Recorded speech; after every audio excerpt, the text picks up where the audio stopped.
All right, so let me ask you a question. Where are you? Where are you right now? I'm on Long Island. You're on Long Island. When you were a kid, did you ever find porn in the woods? Absolutely. We've talked. I just finished. This has been a thing. It's a phenomenon. Okay, well, I just wrote a movie about that. In 7 days, I wrote a movie because I was like, yeah, nobody's done a woods porn movie. And when I was on that old show, I started talking about it, and they're younger than me. They grew up with the internet. They had no idea what I was talking about. Then all the comments, like Australia, Chile, England, all over America, people are like, oh no, we used to find in the 80s and 90s porno magazines in the woods. So I wrote Morning Woods Massacre. It's Evil Dead meets Boogie Nights. That's all you need. I'm in. You've already sold one ticket. Fair warning. This show contains strong language and adult themes from time to time. Sorry, Jerry can't help it. Sick Boy Wolfgang Productions presents The Offering with Jerry Horror. A deep dive into the history of film and its filmmakers. Mostly horror, always genre. Welcome back to another episode of The Offering. Today, I have found a guest that is cut from the same very cloth that I am. He seems like one of those kids that I would have met in my junior year of high school. We would have immediately fallen into a friendship, started making monster movies, and talking about all the weird movies and comic books that we were into that nobody else would even give a flying fuck about. That being said, today's guest, Newt Wallen, is a very special person. He is making very weird and wild films. I hope that you'll join me and enjoy this conversation that I had with him, because you know what? There's nothing quite like it. Whether we're talking about Superman, the Muppets, or the aforementioned film Ed Wood, I think you're going to dig this conversation. So stay tuned and enjoy. When you were a kid, what was a movie that you saw and like, because here's the difference. There's movies you see as a kid and you're like, oh, that's cool. But then there's movies that you see as a kid and you're like, I think I can make a movie. And that's my question to you, Newt, is what's a movie that you saw and you were like, I think I can do this? I'm a big fucking movie nerd. You can see from behind me. And my entire house is a shrine to bad taste. So as a kid, like, it was always just catching things on TV or renting things or whatever. But when I saw Batman '89 for the first time, it was the thing that made me go like, I want to know everybody who was involved in this. And this is a time before the internet. So I'm reading Starlog, I'm reading Fangoria, I'm reading Psychotronic and stuff like that. And I'm finding out, okay, who designed the costumes, who built the cities, who built the car, who was who scored it? Oh, that guy was in Oingo Boingo. I've seen Weird Science. And it kind of led me down this rabbit hole of like wanting to know the names of all the people who were involved in all this stuff. But I think it was like seeing Trauma for the first time as a little kid that made me go like, oh, I can make a movie, Yeah, absolutely. I mean, for me, it's always the infamous head crush in the Toxic Avenger. And I'm like, I don't know how they did that, but I think I know how they did that. Yeah. And then when you find out it's like, a stuffed watermelon, you're like, I could do that, And I've done that. I've done that so many times where I've hollowed out a honeydew and put a head on it and all this kind of stuff. We've done that effect a million times. When years ago, I used to do these other YouTube shows, and we made a fake trailer for Paperboy, the arcade game. Yeah. So I made it into a Canon film style revenge movie, because there was a Paperboy 1, there was a Paperboy 2. Yes. And then but nobody did Paperboy 3. And then there was a movie called 3 the Hard Way. So I called it Paperboy 3 the Hard Way, because the hard way was the like top level. So I made it that Paperboy was pulled out of retirement to stop these people who are killing paperboys on his old route. And he's, I got the beard and I'm chopping wood like John Rambo, and they come and they get me. But I built a head and I put it in the fridge to stay overnight. And my ex-girlfriend went to go grab something, and she opened up my fridge and she screamed. I was like, oh, I forgot the head was in the refrigerator. It's crazy because I'd watch that movie right now. Yeah. I have fond memories of the Paperboy games. If you remember, the arcade had the handles. Yeah. And that was like, whoa. I mean, I think there was a certain point in the 80s where you had, or the 90s too, you had to have the ingenuity to lure people in, like whether it was Yeah. Dragon's Lair with the Don Bluth animation. You had to be like, Mhm. because Dragon's Lair was a shit game, Oh yeah. but it was beautiful. It's beautiful to But I've look at, wanted still for is. years and years because I grew up. I'm 44 years old, so I grew up.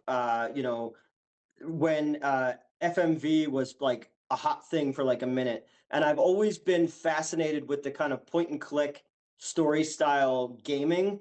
And I've been for the last 4 years like slowly developing a what was I don't know, like an FMV style Yeah, like game, kind of like Night Sewer Trap, Shark. Yeah, Night Trap, something like Sewer that. Shark. Yeah, exactly. And that's the one that came packed in with Sega CD. So I'm not much of a gamer, but I've always been fascinated with that. And I wrote this big long thing, and I got all these sets and stuff like that. I just have to find time to actually do all the dumb things that I have in my head. And I guess money. You need money Yeah. too. So I assume, like me, like Pete, like everybody who's involved with the offering, Mhm. you were a kid who was making monster movies in your backyard. Oh yeah. So my grandparents gave me this bastard when I was a kid. Oh wow! And yeah, and it was, we also have used it as a prop a lot, Now, but they gave for the me audience, and for the audience listening, what is this that you're showing me? that is a Super 8 camera. Oh wow!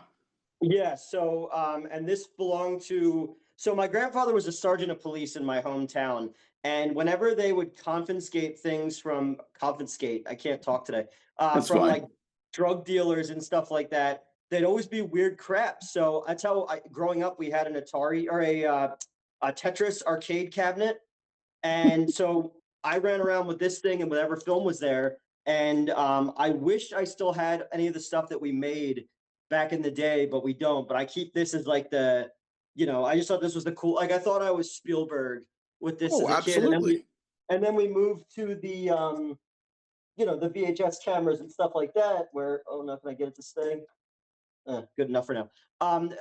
Moving to the VHS cameras, and then even the mini DV tapes, and just making our own movies and cutting them together with the two VCRs and all that kind of stuff, and adding title cards to it because we were able to like type in very simplistic things.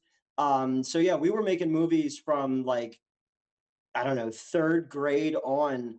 And then I used a couple of those things to actually get into film school because I was reading every magazine I could about filmmaking and about special effects and all that kind of stuff. And there's this great documentary that Disney did way back in the day about like how they did special effects, and that affected me a lot too with like dropping like little bits of paint into like water and creating some of those effects and just like we never made it look like that. But while you're doing it, you were trying to be, trying to show some ingenuity. But I've always kind of liked garbage. Like I prefer schlock. I prefer exploitation movies because you're not bound to anything. Like people are expecting you to do something crazy with it.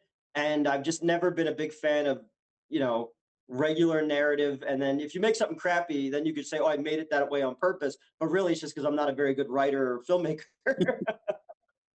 It's funny though, when you go back to being a kid and shooting stuff on Super 8, I think as a child, they always talk about like, He-Man is kind of like a power fantasy Yeah. because you're in charge. And I Hmm. think that is the most liberating thing about making movies as a young person is that I can't control, what I'm eating for dinner. I can't control Yeah. so many things in my life, but I can control this and I can get lost in this world. And I Oh, we think, used to, I mean, I used to like, it was funny. I used to live. I'm from South Jersey. I live in outside of Philadelphia now, but I lived in this town for a while when I was a kid called Indian Mills, New Jersey. It was out in the woods. There was just a couple little neighborhoods that were all separated from each other, but they were all within biking distance of one another. And in the middle, there was this like woods playground, basketball courts, tennis courts thing, and we kind of used that as our studio. yep. And in school, we say, "Hey, we're going to be shooting this zombie thing today, or whatever." Like that's why I saw the movie, not 8 millimeter. That was the Nick Cage one. What was it? Super 8. And it kind of gave me chills as this kid is like making his friends like he's getting his friends to do all these things. And I was like, yeah, that's what I used to do. Like, okay, my one friend was really into this one girl, and we were in like 4th grade or 5th grade. So I was like, oh, well, she's going to be your wife in this thing. So I got him to come out, and like he brought all these Halloween masks and like fake knives and stuff like that. And it was just because I got him to be in this thing with this girl. And then the girls wanted to be actresses. So it was just fun to kind of like command all these different kids from all these different neighborhoods to make these dumb VHS, horror movies. And we would all save our Halloween costumes and go to the thrift stores with our parents, stuff like that, and just grab props that we might need. So I just remember having like, because I played hockey my whole life, just having hockey bags full of masks and hands and robes and Dracula capes and all this kind of shit. And, my parents never were against it, but they're not into creative things. So they never quite understood. They're just like, don't get anybody hurt. Don't get yourself arrested. But, Yeah, it's funny, I think, because at a moment in time, not really a fan of J.J. Abrams or like a lot of his shit, but he nailed it with that movie. That movie really hit the sweet spot. And it's crazy because what you're telling me, I've heard, and this is why I do the show, everybody I talk to, every director, every writer, they all have a version of this. Like everybody has like their own origin story, but they're all kind of the same. It's all like we just found what we had around the house and we made a bunch of movies. Yeah, exactly. And it was always, you could slop ketchup on people or oatmeal on people's faces and stuff like that, and make different kinds of things, or wrap somebody up in toilet paper and now they're a fucking mummy. Like in your head when you're a little kid, like it looks cinematic. And then when you actually watch it, you're like, wait, how'd that happen? But I still it's do weird. that. You might know friend of the show, Sean King. He did Screamwalkers, which was all shot on VHS. Yeah. And it's so weird because you see, like, growing up with him as a kid and you're making movies with him like I was when I was younger, and then you see what he does now and you're like, oh wait, like there are tricks that you're still using that you're like, oh, this will work. And I'm like, I don't want to spoil it for anybody, but it's just like you see things, like you see a shot or you see a gag and you're like, I remember that. So it's nice. And you got to learn I learned at a young age how to, like, again, growing up as a big fan of like Roger Corman and Ed Wood and Sam Adamson, or Sam Sherman and Al Adamson, like how to make something that doesn't look very good, kind of hide it a little bit with lights and fog and all that kind of stuff. And we did that just on the last movie I made. Like we had all these puppets and stuff like that. And yeah, we've since scanned everything and put it into CGI and made it look cool. But like I was able to save a lot of work by just getting really creative with the lighting and getting creative with the camera angles and stuff like that to make it look a little bit better. And that's just crap I learned when I was a kid, like watching Roger Corman movies and stuff like that. It's like, oh, that spaceship is actually a bunch of, McDonald's burger, containers all taped to a wall or something like that, That's that James Cameron special. And they reused that same set like 400 times. It's funny. We have a sci-fi set at our studio. It's beautiful. And we've used it in a couple things, but I just keep moving the pieces around and just reusing it. And you never tell, Nope. You light it a little different. Listen, that's the mother of invention. I think what happens is it's even what happened with Lucas and the Phantom Menace. You kind of gave him unlimited license. And nobody said no. No one said no. And even if you watch that movie now, when they did the re-release, I saw it in theaters like twice. And I'm like, this is a deeply weird blockbuster film. Like, it's a strange movie, that Phantom Menace. It's the only one of the three that feels, and again, I'm not a big fan of the prequels, but it's the only one of the three that feels like the spirit of Star Wars, because correct. It's the only one that feels like he's trying to make Cleopatra. He's trying to make Ben-Hur. Like, it's got a fucking chariot race in it, Like, it's the only one that kind of feels like he had something to say in his own vision until you had to hit the beats of the other one. Like, I like the Gladiator Coliseum thing. I wish it was not all CGI, because I was like, oh, I could see this is a really badass Harryhausen scene. Yeah. Which is clearly what he's doing. Yeah. It's insane though. With I don't know how we got to the Phantom Menace, but Yeah. it's the same thing when they first started doing a lot of the CGI. They're like, here's a golf ball or here's a Yeah. tennis ball, and I need you to Mhm. act. And now, like, we're on the other side of that, and it's like you're Yeah. seeing practical stuff is coming back. A lot of people who recently worked on Deathstalker, Mhm. the Kostansky film, Yeah. and people were like, it was so refreshing to like monsters. There were like real Yeah. monsters in this movie, and people love that shit. The actors Yeah. love Yeah. it. It's, and I understand, again, as somebody who's funded a bunch of movies on my own, I know how fucking hard it is to like, I go, how much money is this going to cost? Like, wait, we could do it with CGI later or something like that. And I'm not, I think that even AI, I think is a tool, and I don't see it the way that other people see it. Like, it can't be your entire thing, but like, we've been playing with the idea of AI fillers. And because I've been shooting a lot with the volume at our studio space, and you can create digital sets and stuff like that. But there are edges that you can't go past because I don't have the Mandalorian's uh, budget. But we've been playing with a lot of AI fillers to kind of work as transitional pieces. And I was like, yeah, like everything, it's a tool.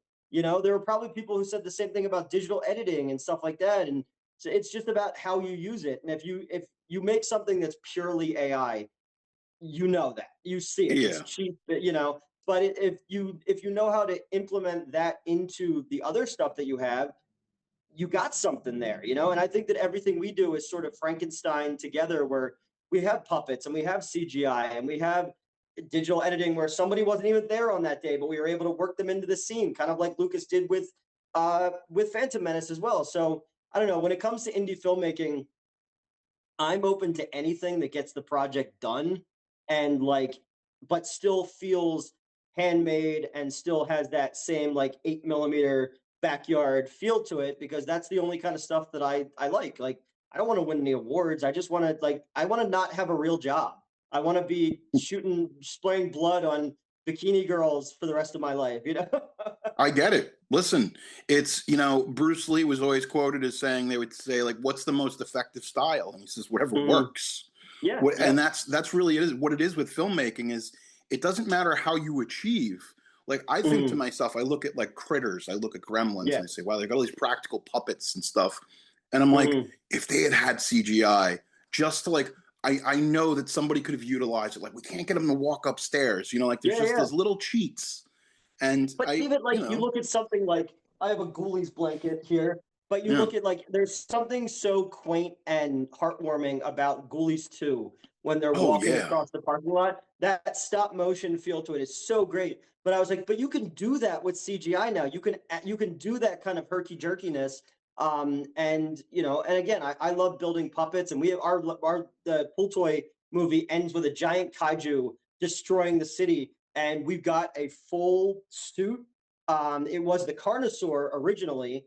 Oh Our nice. our makeup guy drunkenly bought it on eBay and forgot that he bought it, but they didn't send the head, so we had to make a head. So I was like, "Oh, make it a pig," because the little girl saw it's an Amityville movie. The little Yeah. girl had a pig friend, so I was like, "Let's make this big fucking pig monster." And then the producer was just like, "We'll start getting part 2 together." So I was like, "Fuck it, I'm gonna start the second one with a Power Ranger style brawl between a giant mech robot and this pig monster, and then we just never speak of it again. But that's what destroys the city."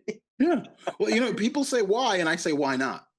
Yeah. Like, who cares? I guess we're. You know what? I was gonna breach it, but the headline came out via Bloody Disgusting, Mhm.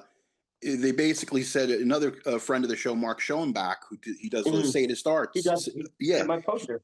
yeah, and Yeah. and I saw the headline came out, and it says, filmmaker is working on this movie called it's the Amityville Pool Party Massacre.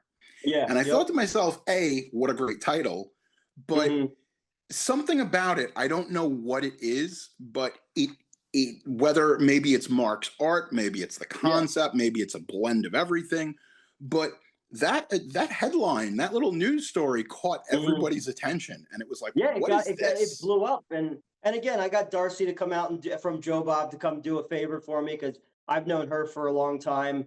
And there's some other people who shot some cameos I can't talk about yet. So Yeah. there's going to be some fun faces that pop up. But yeah, Amityville Pool Toy Massacre was originally called Floaters, and Oh man, that's a good name. this dude who he produced Wolf Cop 2, and I used to get his movies into theaters. And he contacted me about. He's like, I need this script, and I kind of want it to be this, this, and this. So when I put it all together, I was like, oh, it's kind of like Sorority Babes in a Slimeball Bolorama. So I put together this thing called Satan Slumber Party for him, and it sat and I'm rewriting it, and I designed the poster, and I had a full painted poster done, and I shot a trailer, and we had all this stuff together, and the guy kept pushing it off. So finally, when I was over at that other channel I used to be on, I was like, let's just shoot a test. So I said, let's call it Amityville Pool Toy Massacre, just as a joke. It never went anywhere. We shot this test, and 2 years ago, I was trying to get a movie together, and this guy came to me. He's a producer out of the Dakotas, and he's like, well, what do you want to make? And I was like, I'd love to make this. So I gave him that script. He's like, yeah, perfect. So he gave me some money to get it started, and then I was literally working 4 jobs at the time to complete the movie. So we took As a you couple do, weeks which off. is Yeah, we took a couple weeks off here and there, and I put together a great team. And thankfully, Mark, I'm his first ever paying job. My Midnight Show trailer is the very first paying job that he ever got to create art. So, that was cool to have him do this one, and this will be out this summer. But yeah, I don't know. It was just a fun idea, and it's exactly what you think it is, but it's also not what you think it is. Like it's my meta commentary is it's an indictment of all of the Amityville ripoff movies, but the reason why is the joke at the end. So I like when people see it, they're like, oh, okay, fuck us. We're the ones who fell for that. So that's the part that I was most excited, especially Darcy. She's like, oh, I get what you're doing. I was like, right? it's funny because some of the biggest supporters of this podcast are everyone at my doctor's office, all the girls in the office. They're probably listening to this now, so hello everyone. There you go. I don't want to dox them, but with that being said, they always ask me, they're like, well, what are you up to? And I said, well, today I'm going to be interviewing Newt Wallen. And they said, he's obviously, I usually do directors, writers, that sort of thing.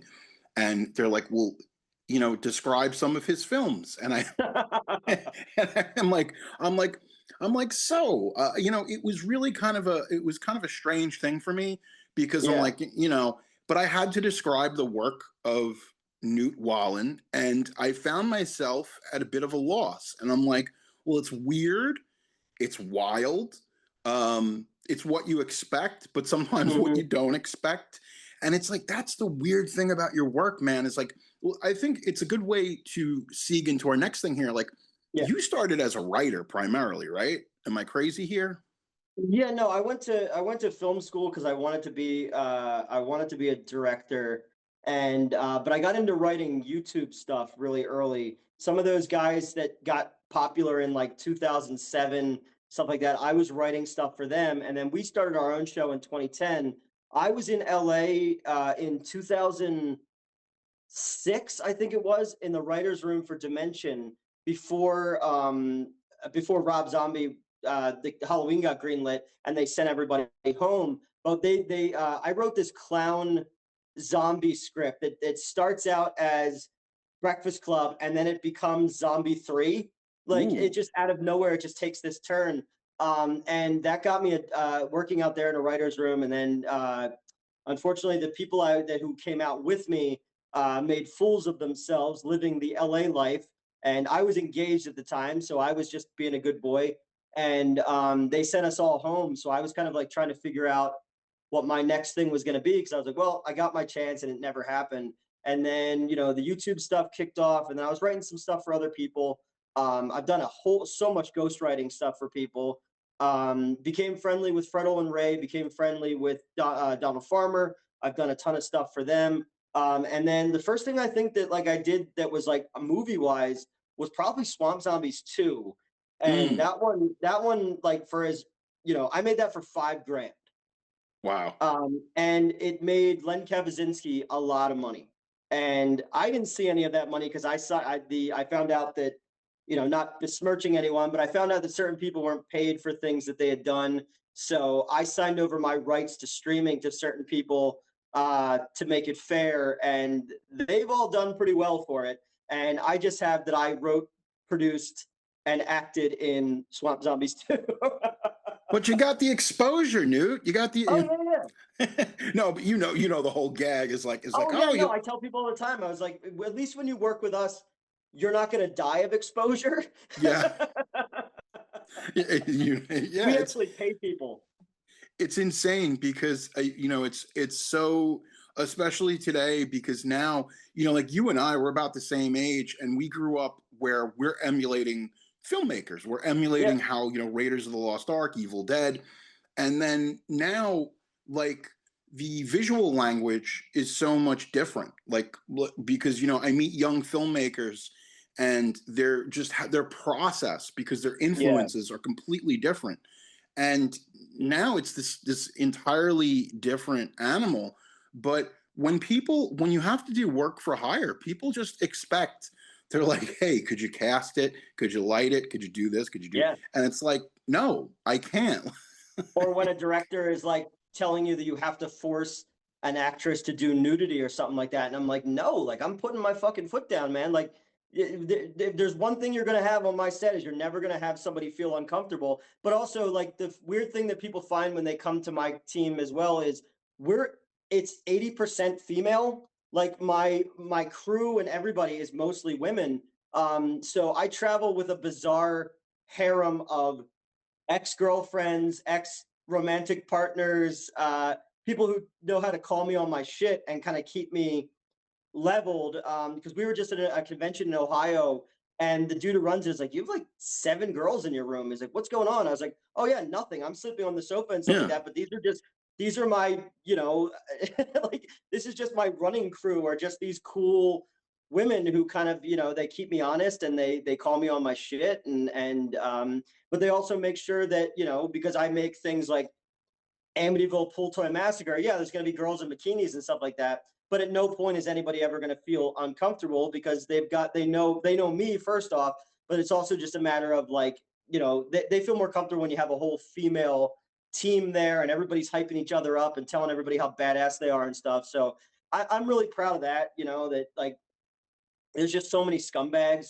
I just worked on a set not too long ago on a movie, and the director like gave me such the ick that I was like, I don't know about this. And then I've done movies like I did Triple Xmas, and that's about a porno movie. And that James, who directed that, create such a great atmosphere that at no point did anyone, even in this kind of environment, feel uncomfortable, So it's like, it's just one of those things where it's about people, younger people, older people. And I just feel like the film community just breeds a lot of scumbags, whether it's people who are just trying to get some stank on their hang low for some aspiring actress, or just people who are there to kind of like,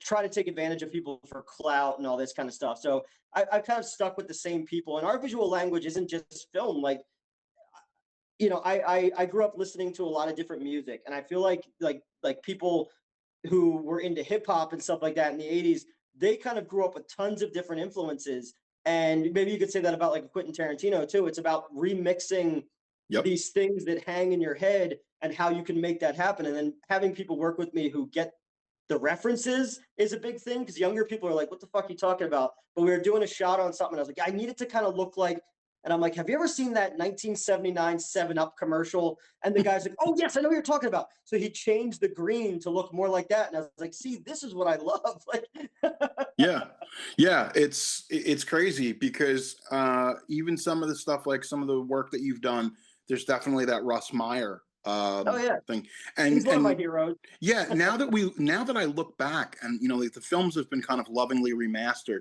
I look back like Up, and you watch these movies and you're like, this guy's fucking brilliant. Like, like people, his editing style alone is like so underappreciated. The visuals of like, instead of showing a sex scene, it's a train going into a tunnel, or like an the arm of like an oil drill or something like that. Like, that's brilliant. That's so subversive, and it's also a way to do something on a low budget that's visually interesting.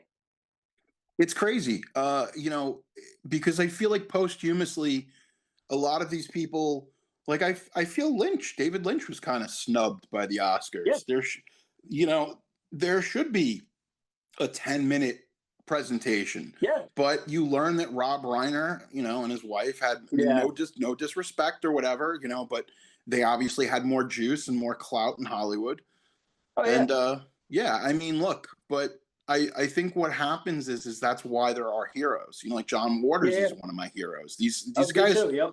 they just it's boots to the ground. Let's fucking shoot it, and that's what we learn from Trauma. It's Lloyd Kaufman. Ed Wood is my favorite movie of all time. So I tell people all the time. I always quote, "All right, let's shoot this fucker," and it's by hook or by crook.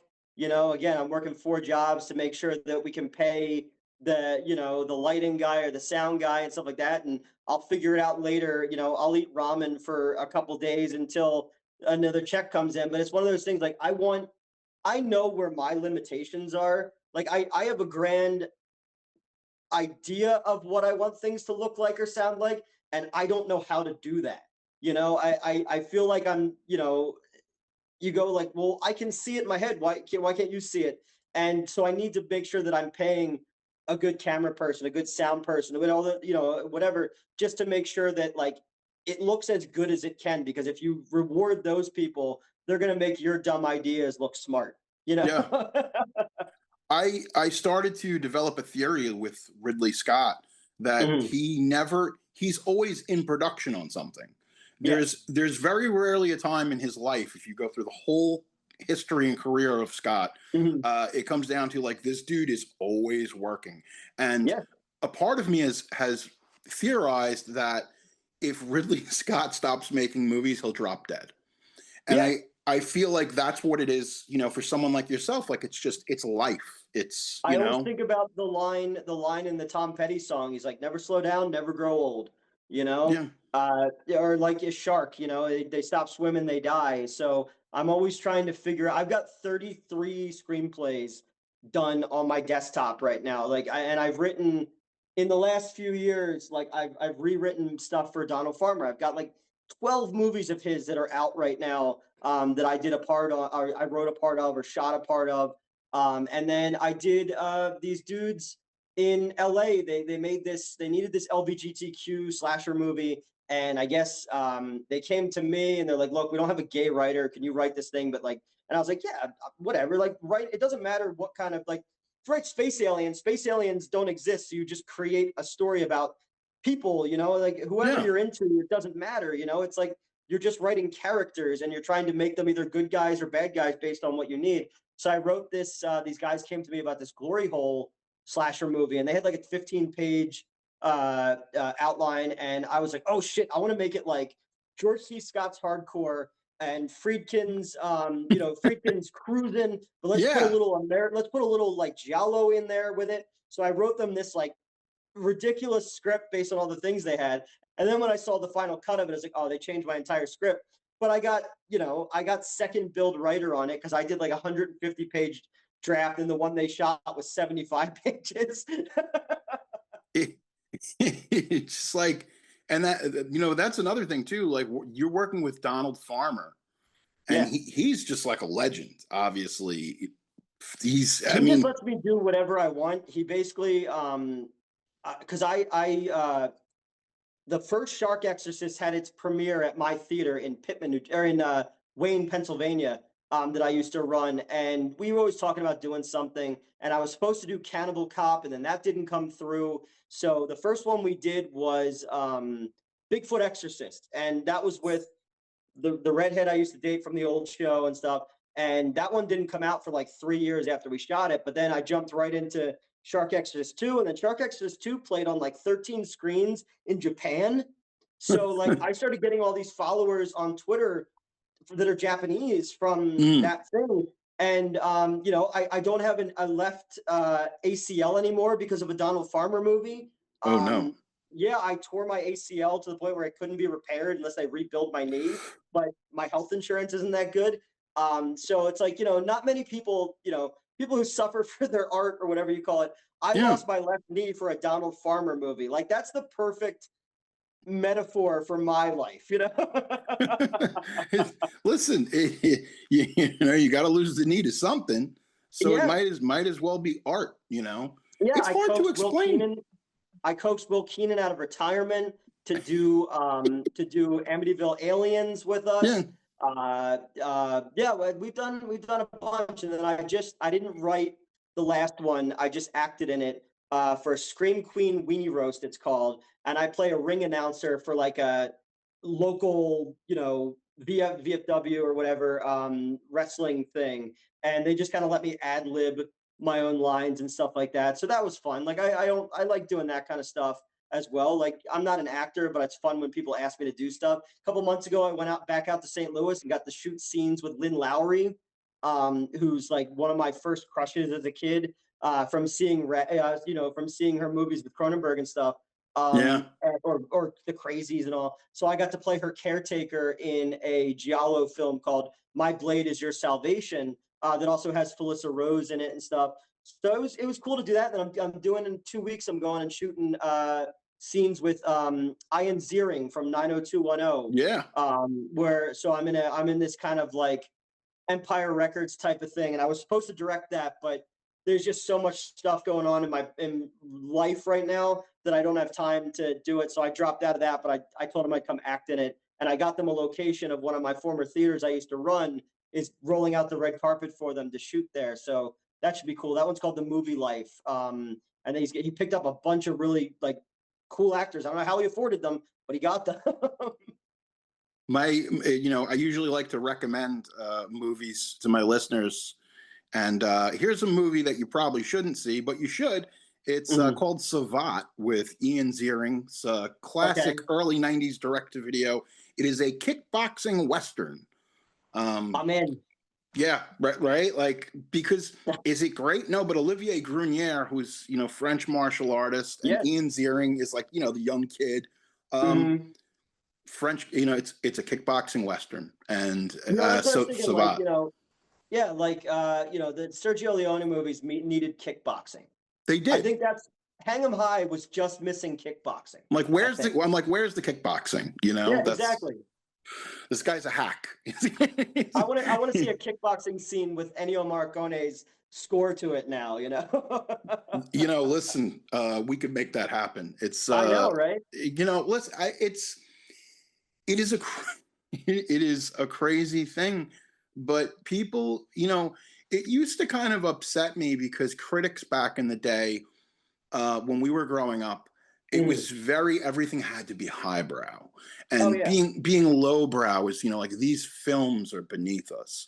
And sometimes I'm a complete, you know, bit of a cunt, and I'm like, and I'm like, you know, we need to be focusing on this and that, and then I'll see something, you know, like the Weenie Roast movie, and I'm like, oh, I got to see that shit. Well, it's gotten to the point now with like especially like with the algorithm and stuff like that. It's like you need a clickbait title, obviously, to get people hooked. But then once they're in there, like you can, like what we're doing now.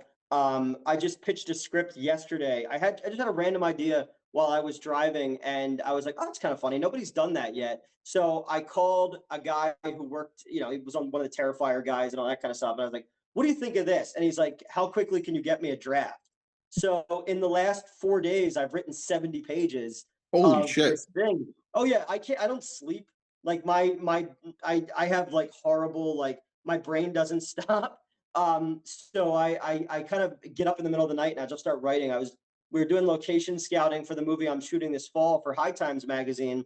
And this beautiful young lady who I'm friends with, who, you know, she went down there with me and stuff like that. And in the middle of the night, I just wake up and sit up in bed and I'm just typing out these ideas that I had for this thing. And it's just like, it doesn't stop. And she's just looking at me. She's like, you're crazy. She's like, I'm naked. I was like, I know, I'll be back. Is it now? Correct me if I'm wrong. Aren't High Times? They're working on some film stuff at this point. Yeah, I'm doing a mummy movie for them. Yes, I did read this, Yeah. right? I'm not, because some of these things I might have made up. No. So, I didn't know they were still a thing. Like I remember like when Jay and Silent Bob Strike Back came out, they were on the cover of High Times, but that was like my senior year in high school. Hmm. I had written. I had such a bad experience on Swamp Zombies 2 that I wrote a script called River Mummies instead. And it was about a very, who thinks very high of himself, B movie director who takes a bunch of girls out into the woods, where there's no cell phone service to shoot this movie. And they stumble upon this excavation team that stumbled upon this like Aleister Crowley style thing because up Yeah. not far from here in the Poconos, there used to be a lot of these like swingers clubs and stuff like that. And I was like, oh, it's a cool idea. You could do like The Shining, but like sleazy 70s, super fantastic plastic shag kind of shit. So I wrote this script and it didn't go anywhere, but I had this really cool piece of artwork done. And a guy I know at High Times was like, do you have a weed script? And I said, yeah, actually, I think I do. I'm really busy this week, but you'll hear from me on Friday. I took that script and I rewrote it top to bottom about weed mummies. And I just wrote all the locations that I had access to down the Jersey Shore, including a dispensary. So I wrote them Dispensary of the Dead in a week and turned it over. And the next thing you know, the dude who owns High Times called me. He's like, all right, let's go. Let's do this. This is a go picture, kid. Yeah. So it was easy. And it's just like, I don't smoke very much. So I was worried that I was going to be like accused of hemp face, basically. you know, Listen, it's like Ernie Hudson says in Ghostbusters, if there's a paycheck involved, I'll believe whatever you tell whatever me. you want. Yeah. So I came up with some really funny things, and I was like, oh, it kind of makes sense. It would be a mummy because they're wrapped, and Yeah. but I did the Aztec instead of the Egyptian, and I did a bunch of I Wikipedia'd a bunch of stuff about like cool Aztec stuff, and found a way to work it into weed, and wrote this weird script. And again, it has one of those weird twist endings where you just go, "How the fuck did we get here?" So like that's kind of what I've been doing recently. I was like, how Planet of the Apes can I make this ending before people go, no, like. But you know what? As someone who frequently greens out watching this stuff, I appreciate it. All my stoner friends loved the script, and then they also liked that I made my credit a Newt Wallen joint. Yeah.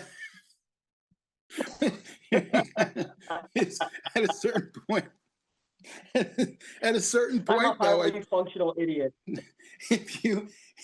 If you say that, as long as you get like stoners, if you just give us a wait, what moment where there's just something like out of left field, we're a fan for life, because we're proverbially chasing that high, of and like Charles Band's made 34 Evil Bong movies that all take place in one room, so I can leave the room like I'm already.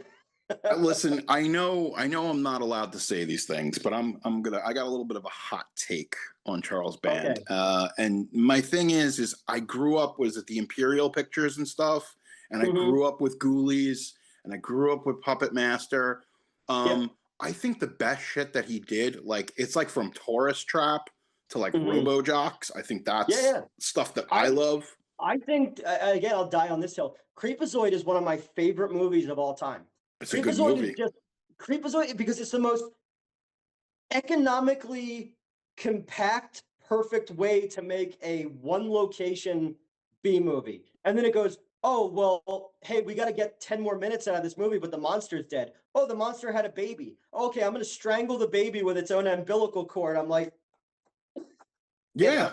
Listen, I love Creepazoid. It's to me like the real juice is like, I don't know, I'm going to say like 77 to like 91. And then after that, once he gets the deal with Paramount and they start doing all this stuff, like even like Prehysteria, Moonbeam, which is cool. No shade. It is what it is. He changed with the times. And, you look at how he got those Puppet Master movies made and everything that went into them. It's incredible. That's a documentary in itself. But it's just like now I look at the Ginger Dead Man and I'm like, God, it makes me miss the days of the stuff that he was doing. I think Yeah, and it sucks because The he's one of last my the first heroes. Yeah, the first of the Baby Oopsie movies I thought was actually really well done and felt like that era of Yes. when he still tried. And then it just got what they got. You got, again, I hated this Sorority Babes sequel. I didn't they bring back Castle Freak, I think. I didn't see all They of the ones. Castle Freak returns. Yeah, yeah. And then there was was it Bloodstone or what's that Oh, the series called? subspecies. I didn't watch. Subspecies. Yeah, I didn't watch the new subspecies. But like the original one, I thought was great. Like Children of the Night was another one that had a creepy vibe to it when I was a kid. Children of the and then Night was a Fangoria movie.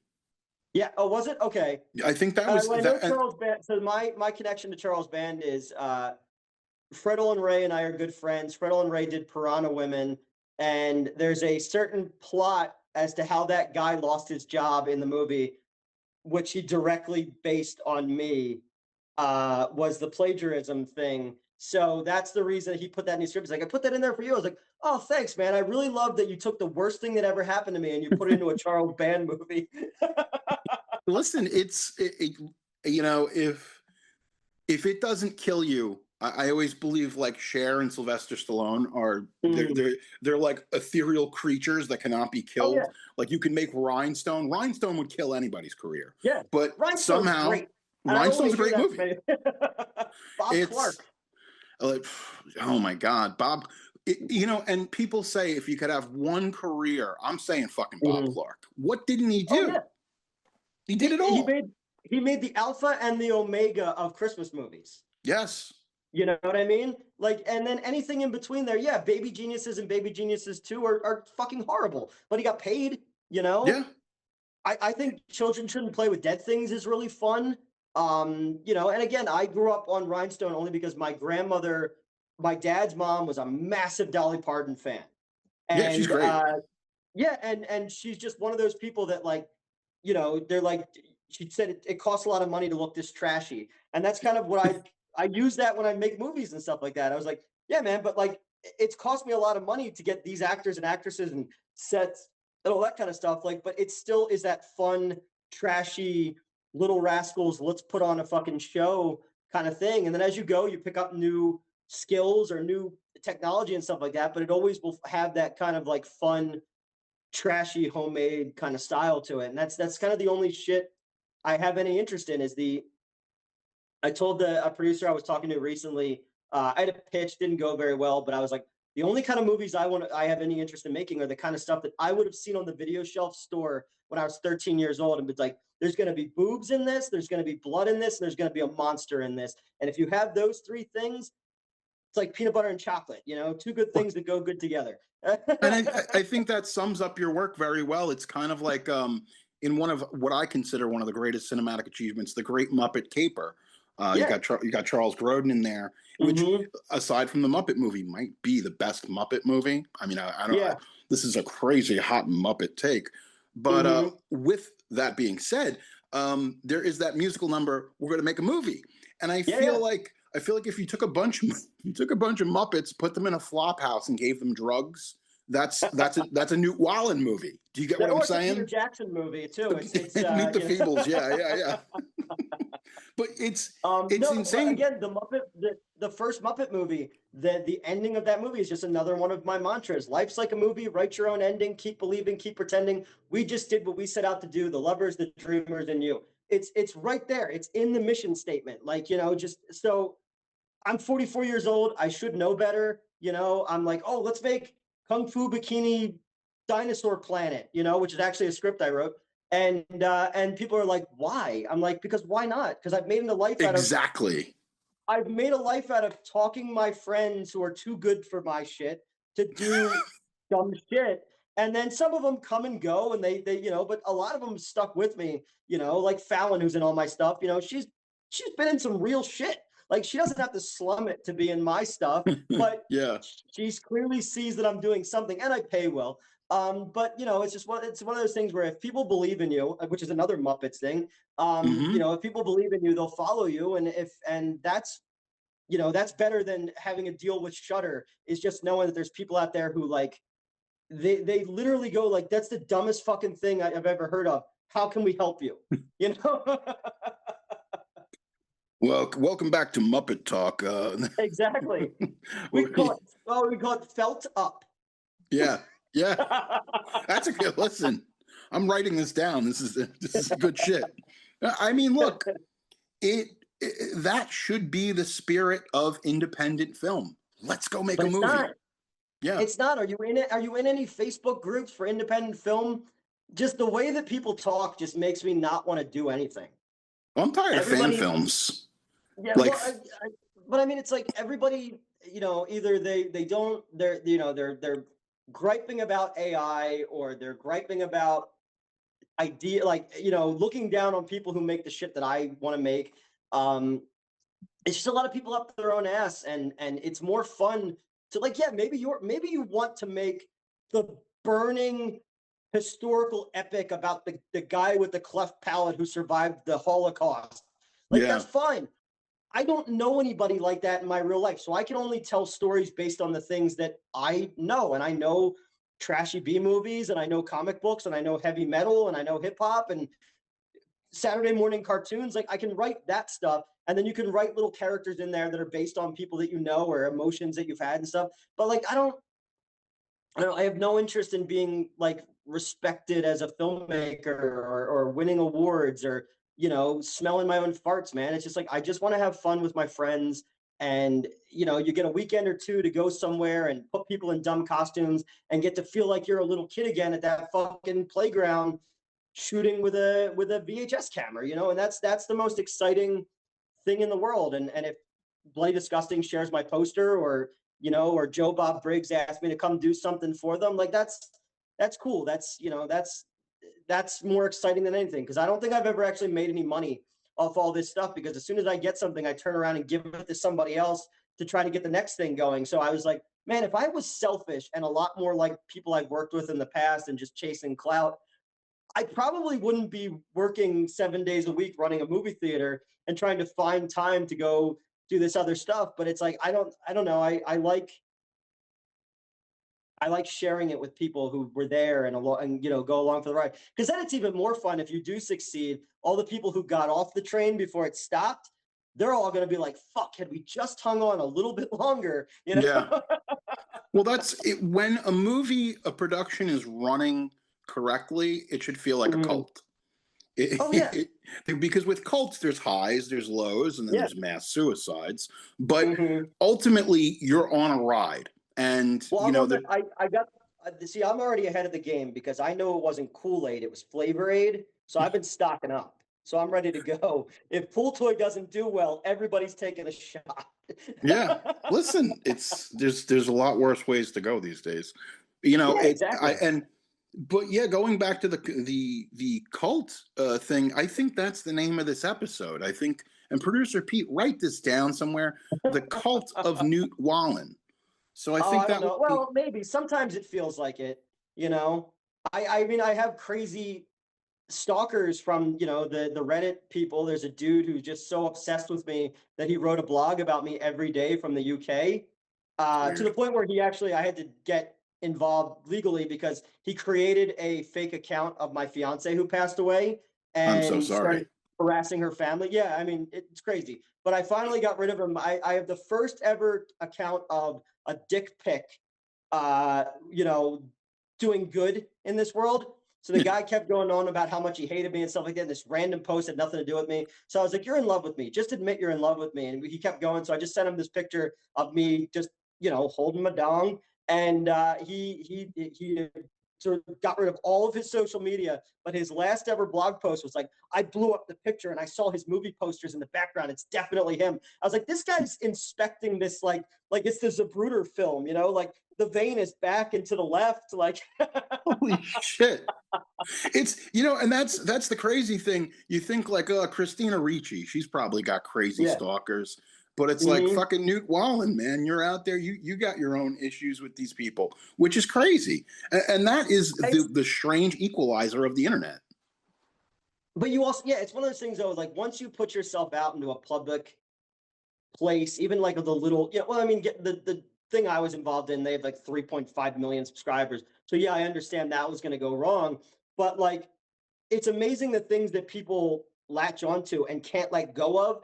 And yeah, they can hold that over your head forever, but I'm already on to the next thing. Like, not for nothing, but like, I've made more movies in the last 5 years than any of the people who I used to work with. Like, I've had stuff, movies that played in Australia. Like, I had a movie premiere in Perth, and I had a movie on screens in Japan. Like, I'm not getting paid anything for this or anything like that, and it's But not. who gives a shit? It's just so cool. Yeah, and it's one of those things. Like, I love the idea that like I'm some dumb dude from New Jersey. My honors English teacher told me that I would never become a professional writer. And I've written comics, I've written articles, and maybe they're not any good. It's down to your tastes or whatever. But it's like, okay, well, I've done some stuff, and it's never going to be mainstream. Like, I'm not going to ever be Christopher Nolan, but I could be David Dakota. Yeah. Yeah. And that's what it is that people have varying levels of success. And when you talk to people, as much as I always talk about the monoculture, like, we're not united in the way that we used to be in the 80s and 90s and 70s. People now, like, even you have to say, like, well, you want to be like famous. Like, I don't even know, like, is even Bradley Cooper, because he's not even a traditional leading man. He's kind of doing his own thing. So I don't know who you would want to emulate, because just like music, once you have all these streaming services, once you have Apple Music, Spotify, everybody is into like all these little weird niche subgenres. Yeah. Yep. So anybody can have a fan base, because there's if you live in a town and you listen to this band, and you're like, God, I love this fucking band. You'd be lucky to have one other kid in your town know who that band was and be into it.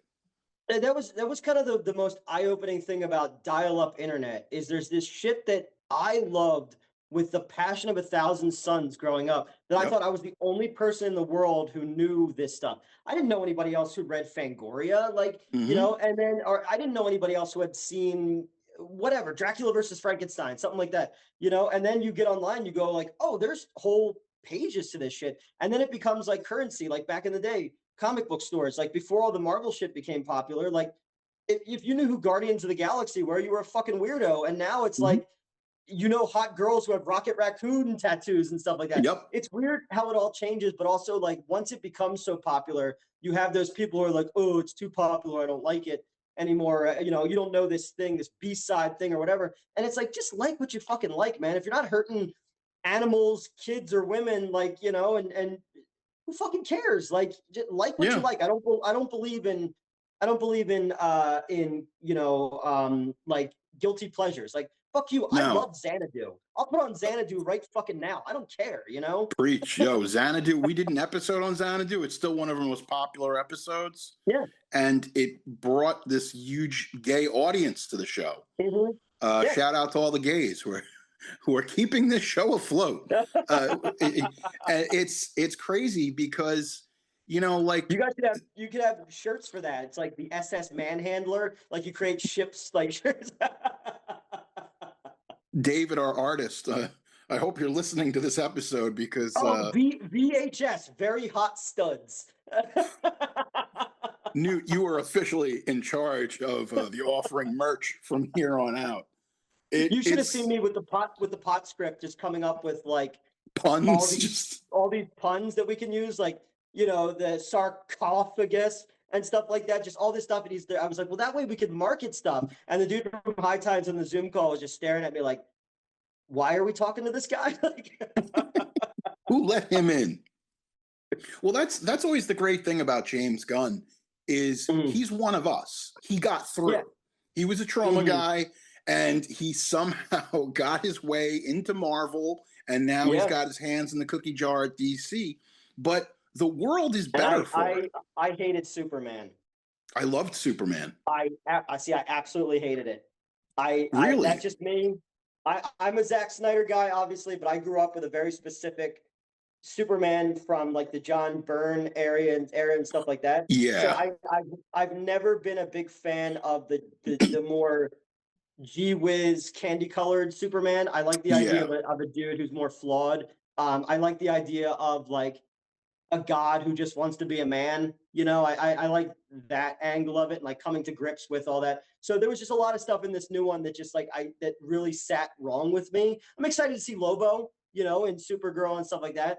But I don't, and I didn't like that they spelled everything out for you. Like Lex Luthor would never say, "I'm jealous of you." That would never happen. You know? Yeah, he's too much of a prick. Exactly. And you know, and then it's like, who was filming Clark as a kid for the Kryptonians to use that thing? Like little things like that. I was like, like. Well, you know, it really is. It's a crazy thing because I remember my dad, who was a big Superman reader as a kid, and he was growing up. He was born in the 50s, so he was reading in the 60s, and in the 1960s, that's when like.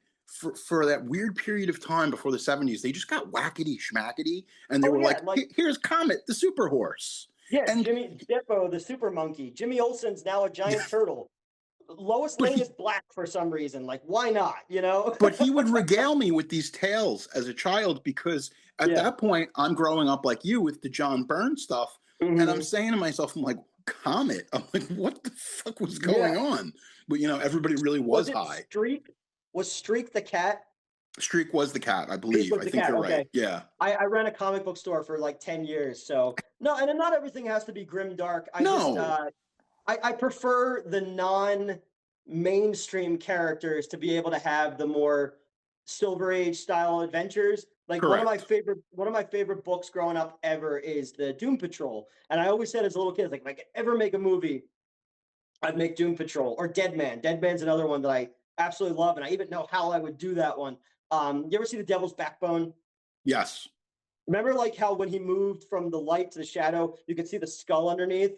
Ooh, yeah. I thought it'd be cool if Boston Brand was like wearing like the white mask, but like you could see through it when he moves through certain light and so that. I was like, oh, that'd be really cool. Kind of like Pirates of the Caribbean, the movie and stuff. But yeah, I don't know.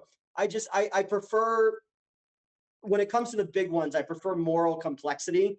But again, that's why these characters have existed for 75, 80, 100 years, because you can always recontextualize them. If a character can exist in other forms of media and other genres, that means they're a good character. Batman is my favorite because he could be a romance character. He could be a sci-fi character. He could be a noir, a horror, and straight up action, you know, like, and that's when you could take a character, can you write them in different ways?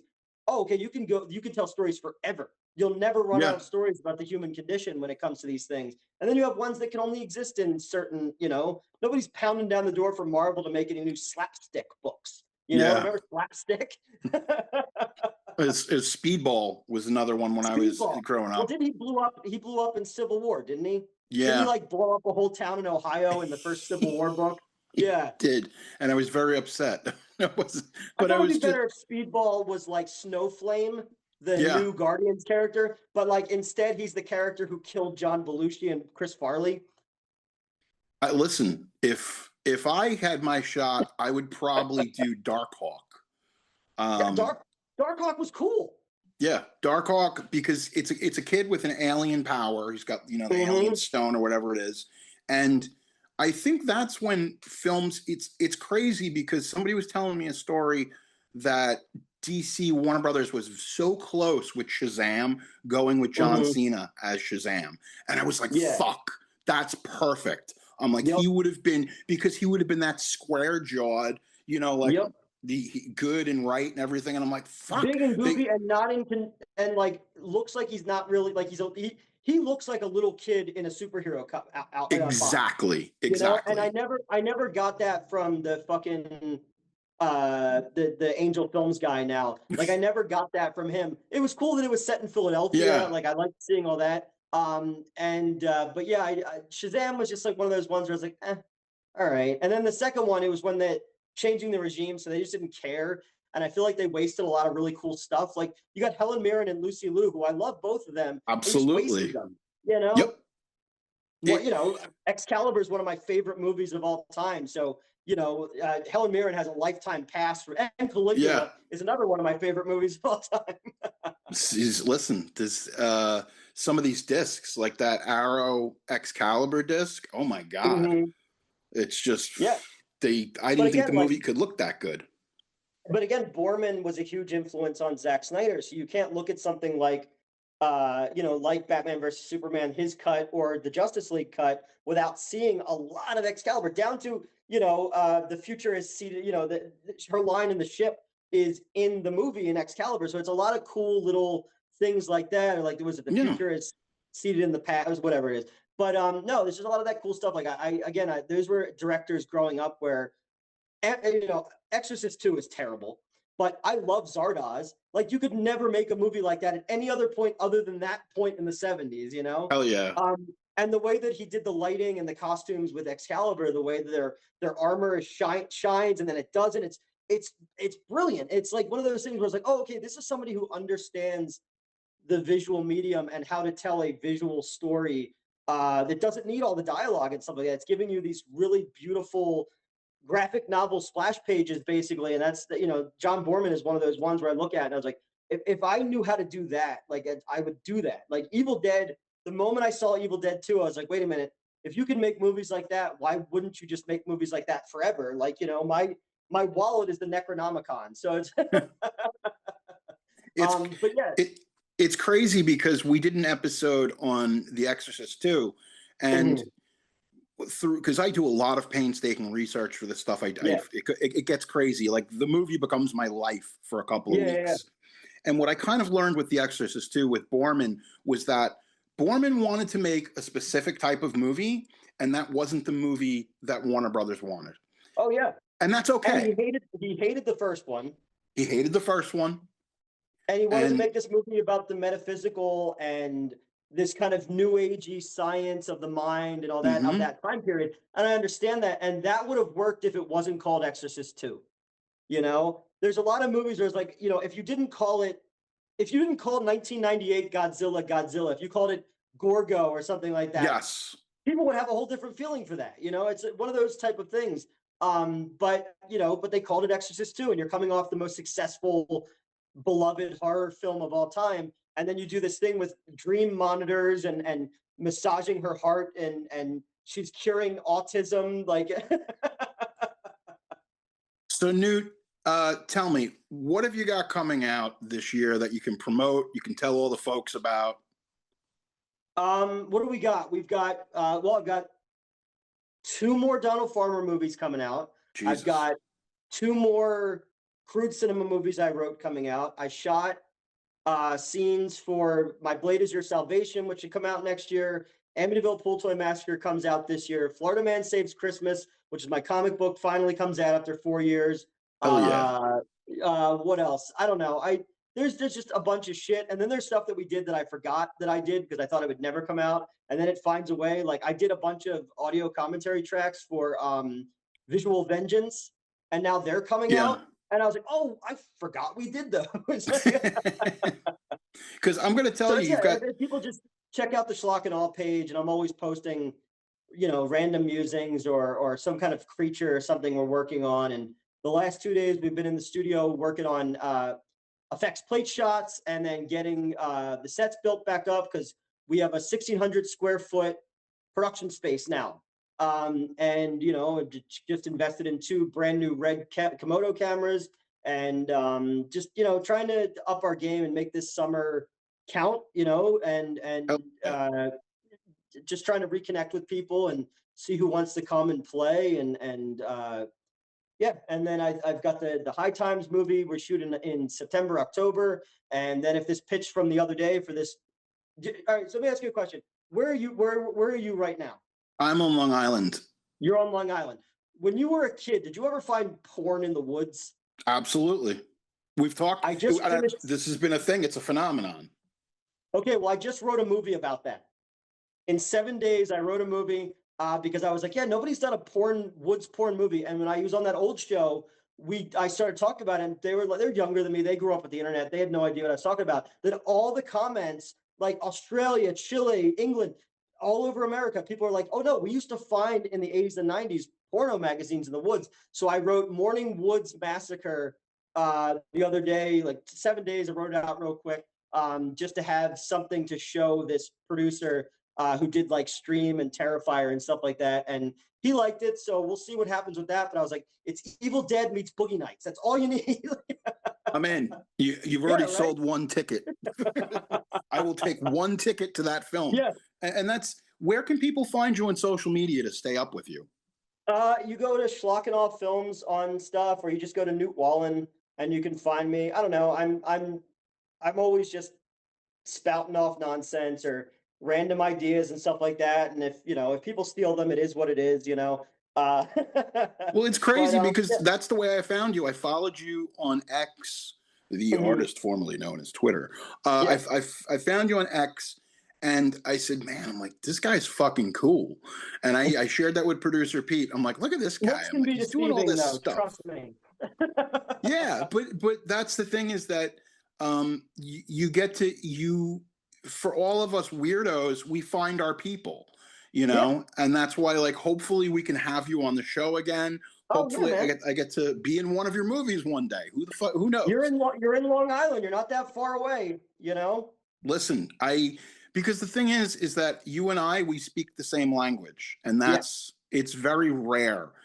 I think that if you and I were growing up as kids, we would have been like really good friends. We would have been hanging out. It would have been insane. Like, I reconnected with my buddy from 5th grade, and he's the person who B&C Video was like the place. Like, I didn't learn shit at film school. I learned more at B&C Video than I did. I've been reading books and stuff like that just because I'm watching shit. I know it's so cliche Tarantino thing to say, and up your own ass, but like, yeah, like we learn by discovering, spaghetti westerns or giallo films, or El Topo. Like, I saw El Topo when I was in 5th grade, and I was like, what? Like, somebody opened a third fucking eye or something like that. Absolutely. And then years of running movie theaters, collecting 35 millimeter film prints, and then getting to run stuff for people that they've never seen before. And then, it's there, you could feel it in your hand, the 35 millimeter print of something.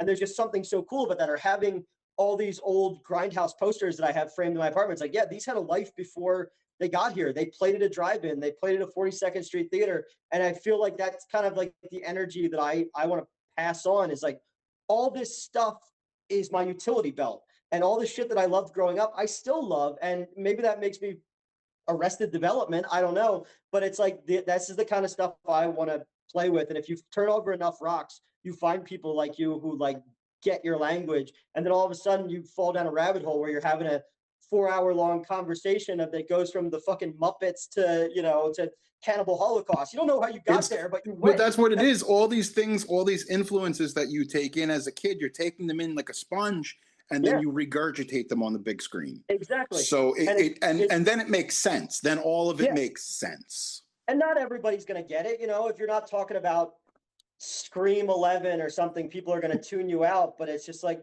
I don't know, man. I would rather watch Dr. Giggles than any of the Scream movies. Like, you're not wrong. Listen, I try to walk the line, and I try to stay current with the kids. I do my best, my darndest, but I do find myself, as the years go on, becoming a bit more of a relic. I'm just like the posters on the wall at this point. And it's like, I used to sometimes, like, I would listen to like Roger Ebert's reviews, and I'd be like, what is he talking about? Then now it's me talking about those movies today. Yeah. And I get it. I totally get it. I've been running movie theaters for 26 years. I remember when I was 16, listening to the 44-year-old guy who was saying, oh, I'm going to be a filmmaker. And then now I'm that guy, and I feel embarrassed sometimes about it. So like, I don't usually tell the staff keeps finding my stuff on their own. And they apparently had a screening of Swamp Zombies 2 the one night without me. And then I was like, oh shit, now I got to explain this stuff. But they dug it, they really liked Triple Xmas. They really liked Shark Exorcist 2 and stuff like that. So it's cool that they're kind of digging it. So I got them all posters for Amityville Pool Toy Massacre. And the one kid like put his like Instagram thing as the background of that. So like, that's kind of cool. I can at least, like, without being creepy, like, teach these kids when I can about like, oh dude, you got to check out, Prom Night or whatever. Like, and it's like, oh, you think that's cool. You think Terrifier 2 is cool, you got to see Pieces, you know? One of my favorites. Well, Mine too. I have the listen, poster right there. technical limitations were always an issue with those films, and now my technical limitations have come to haunt us. I bought a laptop, which was for this whole thing, and now I'm using an iPad, and I am running out of juice, All unfortunately. right. Well, thank you for having me on. Thank you for coming on. Thank you for just blindly coming on to the show. And I really hope to have you back on, because I feel like we have a lot more. We have unfinished business, mostly Muppet business. No. Well, we don't even have to do the Muppets. We'll do like Fraggle Rock next time or something. Oh yeah. But no, I appreciate it. Look, this was either going to be a cool conversation, trolls, or an intervention. So I was prepared for all three. Newt, we have to have a talk. Your mother and I are very concerned about some of these films you're making. On you. My parents don't talk to me. Oh no. Listen, we've already teed up the sequel. We know what the next episode is about. All right. Well, thank you for having me on, man. I appreciated it. Newt, thank you for coming on. And again, I wish you success in all of the things you're doing. Thanks, dude. And I look forward to watching these films, because this is the sort of stuff that, tickles my pickle. I dig it. Yeah. And just keep making it. Hopefully all the listeners of the offering get out there and support Newt Wallen. He's got a ton of stuff coming out. With that being said, thank you. I'm Jerry Horror. This has been The Offering, mostly horror, but always genre. This has been a Sick Boy Wolfgang production. Thank you for listening.